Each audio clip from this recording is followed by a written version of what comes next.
Hi అండి. Welcome to Shreyansi's kitchen. So సింపుల్‌గా ఈరోజు పరమాన్నం ఎలా చేసుకోవాలో చూపిస్తున్నాను. సో దీనికి మనకి మెయిన్‌గా పాలు ఎక్కువ పడతాయండి. సో దీనికోసం మనకైతే ఒక హాఫ్ లీటర్ వరకు పాలు ఉండాల్సి ఉంటుంది. సో టేస్టీ పరమాన్నాన్ని అయితే మనం చూసేద్దాం. అండ్ అలాగే మన వీడియోస్ మీకు నచ్చితే ప్లీజ్ తప్పకుండా ఛానల్‌ని సబ్స్క్రైబ్ చేసి ఎంకరేజ్ చేయండి. సో ఫస్ట్ దానికోసం ముందుగా మనం ఒక హాఫ్ కప్పు పెసరపప్పు తీసుకొని ఫ్రై చేసుకోవాలండి.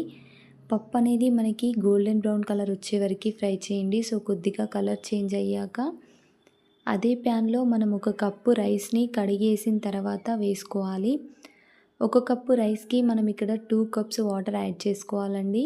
సో మనం చేసే పరమాన్నం అనేది కన్సిస్టెన్సీ సాఫ్ట్గా ఉండి జారుడుగా ఉంటేనే మంచి టేస్ట్ ఉంటుంది. అండ్ అలాగే ఒక కప్పు చిక్కటి పాలని యాడ్ చేసుకొని మనం అన్నం అయ్యేంత వరకు ఉడకపెట్టుకోవాలి. ఇదే ప్రాసెస్ మనం కుక్కర్లో చేస్తే 2 కప్స్ వాటర్ పోసి ఒక కప్పు పాలు పోసి కుక్కర్ క్యాప్ పెట్టేసి 3 విజిల్స్ వచ్చే వరకు ఉడకబెట్టండి. సో తర్వాత మనం చెక్ చేసుకున్నట్టయితే రైస్ అనేది సాఫ్ట్గా కుక్ అవుతుంది. ఈ టైంలో ఇంకొక కప్పు మిల్క్ యాడ్ చేయాల్సి ఉంటుందండి. సో మనకి మిల్క్ అడ్జస్ట్ అవ్వకపోతే 2 కప్స్ కూడా యాడ్ చేసుకోవాలి. మిల్క్ యాడ్ చేయడం వల్ల మనకి టేస్ట్ అనేది చాలా బాగుంటుంది. పరమాన్నం మంచిగా కుదురుతుందండి. సో 2 కప్స్ పాలని యాడ్ చేసి బాగా కలిపేసేయండి. మనం ఈ పాలు వేసి మంచిగా కలిపేసి మూత పెట్టుకోవాలి. ఇలా ఉడుకుతున్న టైంలో మనం బెల్లాన్ని యాడ్ చేసుకోవాలండి. బెల్లం క్వాంటిటీ అనేది మనం రైస్ ఒక కప్పు తీసుకుంటే బెల్లం అనేది 1½ కప్ యాడ్ చేసుకోండి. సో 1½ కప్ యాడ్ చేసుకుంటే మనకి స్వీట్ అనేది చాలా బాగుంటుంది.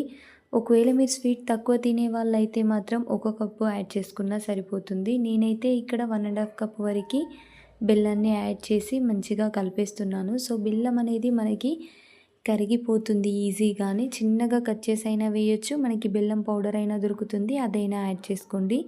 బెల్లం పౌడర్ అయినా సరే 1½ కప్ యాడ్ చేసుకోవచ్చు.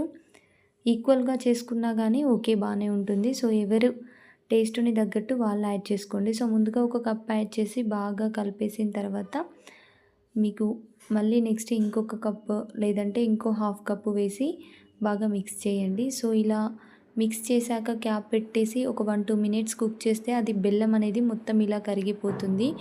ఇది ఉడుకుతున్న టైంలోనే మనం దీనికోసం నెయ్యిలో డ్రై ఫ్రూట్స్ అనేవి ఫ్రై చేసుకోవాలి. సో నేను ఇక్కడ ఇంకో ప్యాన్ పెట్టేసుకొని నెయ్యి వేసి అందులోకి ఎండు ద్రాక్ష, జీడిపప్పు, సో అలా డ్రై ఫ్రూట్స్ వేసి ఫ్రై చేసి అవి ఇందులో యాడ్ చేస్తున్నాను.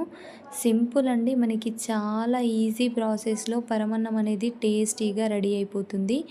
సో మనం ఫ్రై చేసిన డ్రై ఫ్రూట్స్ అన్నీ కూడా ఇందులో వేసి కలిపేసుకోవడమే. అండ్ లాస్ట్లో మనం ఫ్లేవర్ కోసం మంచి ఫ్లేవర్ రావడానికి ఇలాచీ పౌడర్ని యాడ్ చేసుకోవాలి. సో కొద్దిగా ఇలాచీ పౌడర్ యాడ్ చేసేసి మిక్స్ చేసుకుంటే టేస్టీ పరమాన్నం అనేది రెడీ అయిపోతుందండి. చాలా బాగా కుదురుతుంది. సో దీన్ని మనం నైవేద్యంగా పెట్టినట్టయితే అమ్మవారు చాలా ఇష్టంగా స్వీకరిస్తారు. సో ఈ రెసిపీ అనేది మీకు నచ్చినట్టయితే ఛానల్ని సబ్స్క్రైబ్ చేసి వీడియోస్ లైక్ చేయండి. Thank you for watching.